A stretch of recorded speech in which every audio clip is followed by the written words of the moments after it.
आपका 10th class का संस्कृत विषय में हमने पिछले वीडियो में कारक का टॉपिक कंप्लीट किया था और आज हम शुरू कर रहे हैं प्रत्यय का टॉपिक। ठीक है, तो आपके सिलेबस में जो प्रत्यय है, वैसे तो संस्कृत में 3 प्रकार के प्रत्यय हैं, उसमें भी बहुत सारे हैं, लेकिन आपके सिलेबस में जो प्रत्यय हैं हम यहाँ पर सिर्फ वही करवाएंगे 10th क्लास के लेवल के हिसाब से। ठीक है, तो सबसे पहले हम बात करते हैं प्रत्यय की परिभाषा। प्रत्यय की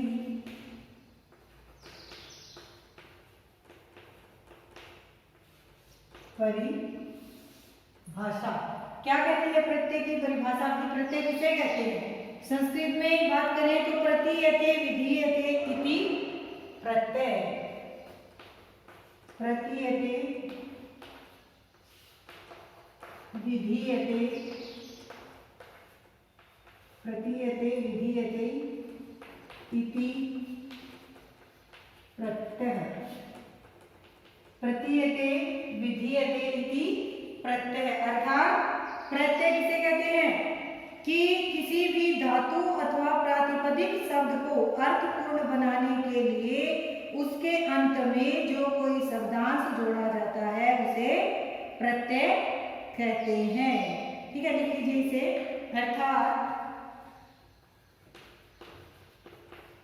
अर्थात किसी शब्दांश या किसी धातु या प्रातिपदिका, किसी धातु या प्रातिपदिक अर्थ के अंत में, किसी धातु या प्रातिपदिक शब्द को अर्थपूर्ण बनाने के लिए, प्रातिपदिका शब्द को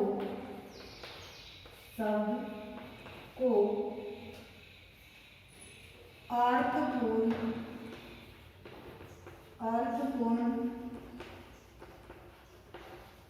बनाने के लिए,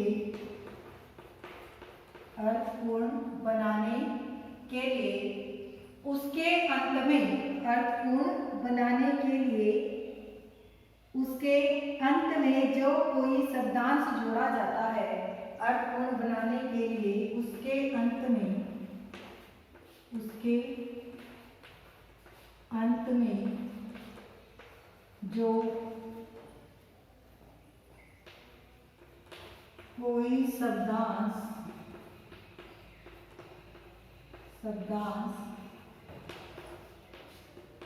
जोड़ा जाता है उसे प्रत्यय कहते हैं। जो कोई शब्दांश जोड़ा जाता है उसे प्रत्यय कहते हैं। यानी संस्कृत में 2 प्रकार के शब्द होते हैं, धातु और प्रातिपदिक। कितने होते हैं? 2 प्रकार के शब्दों की प्रकृति बताई है, एक धातु और एक प्रातिपदिका। संस्कृत में मूल जो शब्द होता है उसको संस्कृत व्याकरण में प्रकृति कहा जाता है। यानी जो संस्कृत व्याकरण है उसमें धातु और प्रातिपदिक 2 प्रकार के शब्द होते हैं, और ये जो मूल शब्द होते हैं, जैसे बिना किसी शब्दांश के जुड़े जो मूल शब्द होते हैं, मूल शब्द, उनको संस्कृत में क्या बोलते हैं? उनको संस्कृत में बोलते हैं प्रकृति। क्या बोलते हैं? प्रकृति और प्रत्यय। यानी उस मूल शब्द को हम प्रकृति संस्कृत में बोल सकते हैं, क्योंकि कई बार परीक्षा में आ जाता है कि निम्नलिखित शब्द में प्रकृति और प्रत्यय बताइए, तो हम चक्कर में पड़ जाते हैं कि प्रकृति क्या होती है, हमने तो पढ़ी नहीं, हमने तो धातु और प्रातिपदिक शब्द पढ़े थे। तो जो हमारे मूल शब्द होते हैं, यानी बिना किसी प्रत्यय के जुड़े जो मूल रूप में शब्द होता है उसे हम क्या बोलते हैं? प्रकृति बोलते हैं। जैसे हमारी भू धातु है, ये मूल रूप है, इसमें कोई प्रत्यय जुड़ा हुआ नहीं है, तो ये क्या है? हमारी प्रकृति है। ठीक है, क्या है ये हमारी? इसको क्या बोलेंगे? प्रकृति बोलेंगे। और इसमें प्रत्यय जुड़ गया टिक हो, तो ये बन गया भवती। अब ये क्या हो गया? हमारा एक अर्थपूर्ण शब्द बन गया कि होता है। वो मीन्स होता है होना, लेकिन क्या होना, कब होना, कैसे होना, हमें कुछ भी अर्थ पता नहीं चल रहा है। लेकिन जैसे ही हम इसके पीछे, इस प्रकृति के पीछे प्रत्यय जोड़ देते कौन सा प्रत्यय जुड़ा है इसमें? तिप प्रत्यय जोड़ दिया। तो इसका अर्थ हो गया, जब ये प्रत्यय जुड़ के शब्द बनेगा तो ये क्या बनेगा? भवती। और अब इस भवती शब्द का अर्थ हो गया होता है। ठीक है, तो ये आपको प्रत्यय की परिभाषा उतार देना अपनी। आगे आपके जो संस्कृत में प्रत्यय है वो 3 प्रत्यय हैं। कौन से हैं? 3 प्रकार के, स्त्री प्रत्यय, क्रिया प्रत्यय और तद्धित प्रत्यय। अब उनमें से जो आपके सिलेबस में है वो है पहला सर्त्री और सानच प्रत्यय। ठीक है, पहले जो प्रत्यय है आपके सिलेबस में हम वही करेंगे, क्योंकि संस्कृत व्याकरण में प्रत्यय बहुत ज्यादा प्रत्यय हैं जो 3 प्रकार के हमने पढ़े हैं, कृत, कृद्धित और स्त्री प्रत्यय। उन प्रत्ययों में भी अलग अलग प्रकार से बहुत सारे प्रत्यय हैं, लेकिन आपके सिलेबस में जो प्रत्यय दिए गए हैं हम यहाँ पर सिर्फ उन्हीं को पढ़ेंगे। ठीक है, तो पहला हमारा है सर्त्री और सानच प्रत्यय। पहला कौन सा है हमारा? सर्त्री और सानच प्रत्यय। दोनों प्रत्यय अलग अलग है, एक सर्त्री है और दूसरा क्या है? सानच। पहले इनके बारे में जो सामान्य जानकारी है उनको हम जान लेते हैं। क्या कि एक तो ये दोनों प्रत्यय वर्तमान काल के लिए प्रयोग होते हैं। क्या होते हैं? दोनों प्रत्यय वर्तमान काल के लिए, या आपको लिखना नहीं है, केवल समझना है कि ये प्रत्यय क्यों है, कैसे इनको हम प्रयोग में लेते हैं। तो क्या होता है? वर्तमान काल के लिए प्रयोग। ठीक है, किसका? सर्त्री और सानच प्रत्यय का। क्या होता है? सबसे पहले कि इन दोनों प्रत्यय का प्रयोग वर्तमान काल के लिए किया जाता है। ठीक है, दूसरा क्या है? क्या बताते हैं कि किसी कार्य का लगातार होना, किसी, ये हो गया पहला। ये दूसरा क्या पता चलता है इनसे? किसी कार्य का लगातार होना पाया जाता है। किसी कार्य का लगातार होना पाया जाता है। ठीक है, तीसरा क्या है इसका? कि सर्त्री प्रत्यय का प्रयोग प्रश्नयी पद धातुओं में और सानच प्रत्यय का प्रयोग आत्मनेपद पद में होता है। तीसरा क्या है? सर्त्री जो प्रत्यय है इसका प्रयोग हम कैसे धातुओं में करते हैं? प्रश्नयी पद धातुओं में। कैसे में करते हैं? प्रश्नयी पद धातु में इसका प्रयोग होता है। और जो सानच है उसका प्रयोग किसमें होता है? आत्मनेपद धातु में। संस्कृत में धातु भी 3 प्रकार की होती हैं। ठीक है, कौन सी होती है? प्रश्नयी पद, आत्मनेपद पद और एक होता है भय पद, यानी जिसके रूप दोनों में चलते हैं। कुछ धातु ऐसी होती हैं जिनका रूप, जैसे पढ़ धातु, उनका प्रश्नयी पद में चलेगा पठती, पठत, पठंती, पठसी, पठत, पठत, पठामी, पठा, पठान। ठीक है, फिर उसके बाद में कुछ आत्मनेपद धातु होती हैं जैसे सेव धातु, तो उनके रूप केवल आत्मनेपद में चलते हैं, जैसे सेवते, सेवेते, सेवंते, सेवसे, सेवेते, सेवद्वे, सेवे, सेवावहे, सेवामहे। उसी प्रकार से कुछ धातु ऐसी होती हैं जो प्रश्नयी पद में भी चलती हैं और आत्मनेपद में चलती हैं। तो उन धातुओं के दोनों रूपों में रूप चलेंगे। 5 जो लट लगा रहे हैं उनमें 2 और 2 चलते हैं, जैसे 2 लट हो गए, 2 लिट हो गए, 2 लोट हो गए, 2 लंग हो गई। इसी प्रकार से चलेंगे, जैसे दा धातु है। ठीक है, चलिए आगे इसमें चौथी बात क्या है इन प्रत्ययों के जो हमें ध्यान में रखनी है कि सानच प्रत्यय का प्रयोग तीनों वाच्यों में होता है और सर्त्री प्रत्यय का प्रयोग केवल कर्तृवाच्य में होता है। चौथा क्या है कि कर्तृवाच्य का प्रयोग केवल किसमें होता है? कर्तृवाच्य में। वाच्य होते हैं ना 3 प्रकार के, भाववाच्य, कर्मवाच्य और कर्तृवाच्य। तो सर्त्री प्रयोग होता है केवल कर्तृवाच्य में, और जो सानच का प्रयोग है वो किसमें होता है? सभी वाच्यों में। सभी वाच्यों में सानच प्रत्यय का प्रयोग होता है। 5वीं बात जो हमें इनके बारे में याद रखनी है वो क्या है कि जो इनके अंतिम शब्द है इनका लोप हो जाता है। ठीक है, और शेष क्या बचता है वो ध्यान में रखना है। ठीक है, चलिए वो अलग से लिख लेंगे हम। और तीनों लिंगों में इनके रूप चलते हैं। 5वीं बात क्या है कि इन प्रत्ययों के तीनों लिंगों में तीनों लिंगों में रूप चलते हैं, तीनों लिंगों में चलते हैं। ठीक है, ये कुछ बातें हैं सामान्य जो हमें याद रखनी है कि वर्तमान काल के लिए प्रयोग होते हैं सर्त्री और सानच। फिर किसी वाक्य किसी कार्य का लगातार होना पाया जाता है। सर्त्री का प्रयोग रश्मि धातु के साथ और सानच का प्रयोग आत्मनेय धातु के साथ होता है। सर्त्री वाक्य का प्रयोग केवल कर्तृवाच्य में होता है और सानच का सभी वाच्यों में प्रयोग हम कर सकते हैं। और फिर तीसरा क्या है कि जब प्रत्यय बनाते हैं तो तीनों लिंगों में इनके रूप चलते हैं। एक जो पॉइंट है वो आपको लिखना भी पड़ेगा, ये आपको एक बेसिक जानकारी समझने के लिए हमने दी है कि क्या है ये सर्त्री और सानच प्रत्यय। ठीक है, तो इसमें एक लाइन आप नोट लगा के लिख लें या सीधा ऐसे ठीक लिख लीजिए। क्या लिखेंगे कि पहले सर्त्री का लिख लीजिए। सर्त्री प्रत्यय का क्या शेष रहता है? अन शेष रहेगा, है ना। और सानच में शेष रहेगा आन। ठीक है, पहले लिखेंगे सर्त्री प्रत्यय का अत शेष रहता है, यानी जो अलंघन द्वितीय सूत्र से इनके अलंघन संज्ञा करके और अयदक्षण लोप से लोप होगा वो सब आपके लेवल के बाहर की बातें हैं। ठीक है, तो इसका जो लोप वगैरह करके पीछे जो शब्द बचेगा हमारे पास तो क्या बचेगा? अर्थ। ठीक है, सर्त्री प्रत्यय का अर्थ शेष रहता है। अब इस प्रत्यय के हम कुछ उदाहरण देख लेते हैं, फिर उसके बाद में सानच प्रत्यय के देखेंगे। ठीक है, तो जैसे पठ, अब हमने लिखा कि तीनों लिंगों में रूप चलेंगे। ठीक है, तो यहाँ पे हम लिख देते हैं धातु और फिर पुल्लिंग,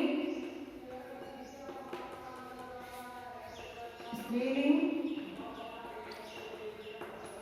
और यहाँ पे ये हो जाएगा नपुंसक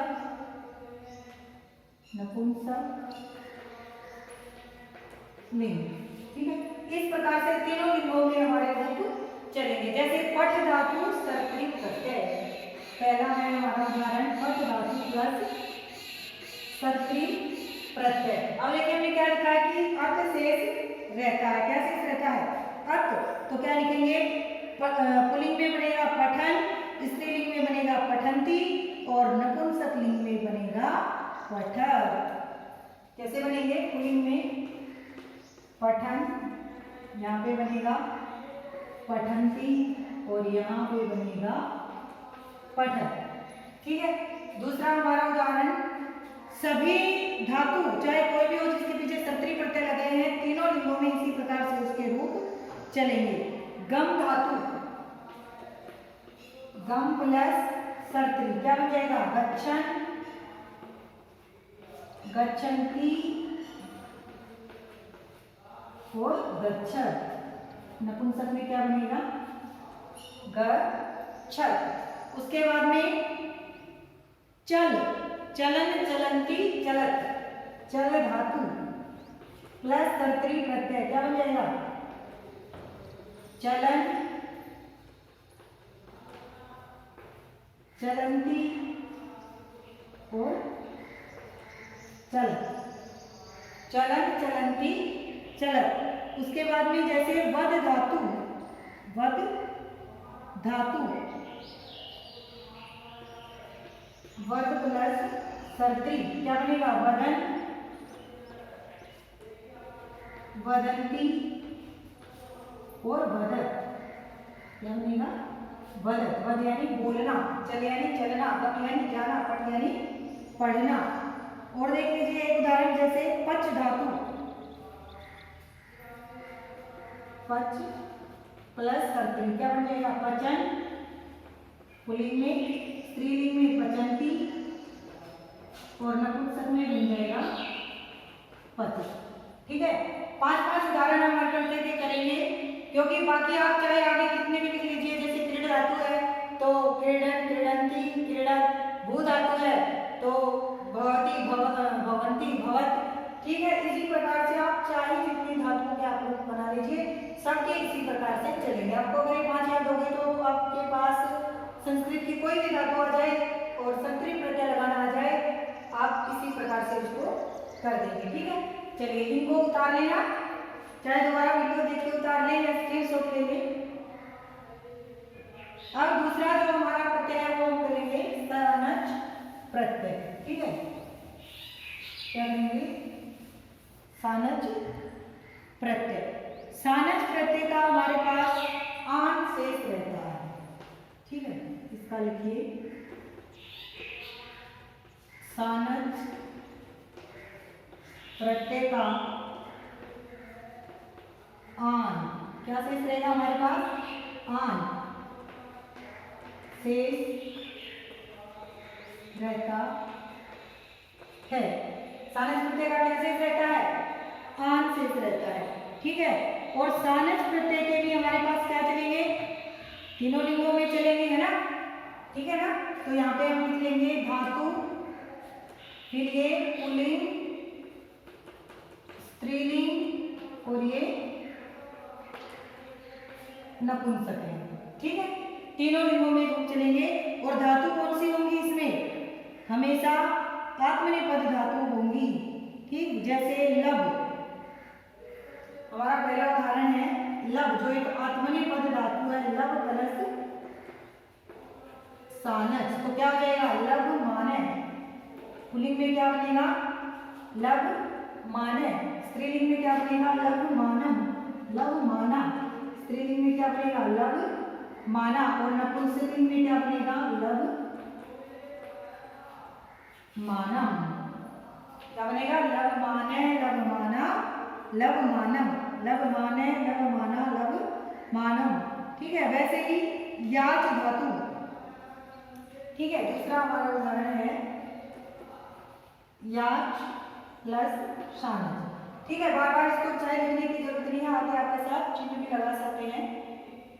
लब मानम और याच धातु के ऐसे बनेंगे, क्या बनेंगे? क्योंकि याच मान है। पुल्लिंग में देखिए सब में यहाँ पे विसर्ग होंगे, सब में मतलब यहाँ पे इस सानच प्रत्यय की बात कर रही हूँ मैं। जितने भी हम उदाहरण करेंगे उनमें क्या होगा? पीछे विसर्ग लगेंगे, स्त्रीलिंग में नहीं लगेंगे। जैसे याच माना, याच माना और याच मानम।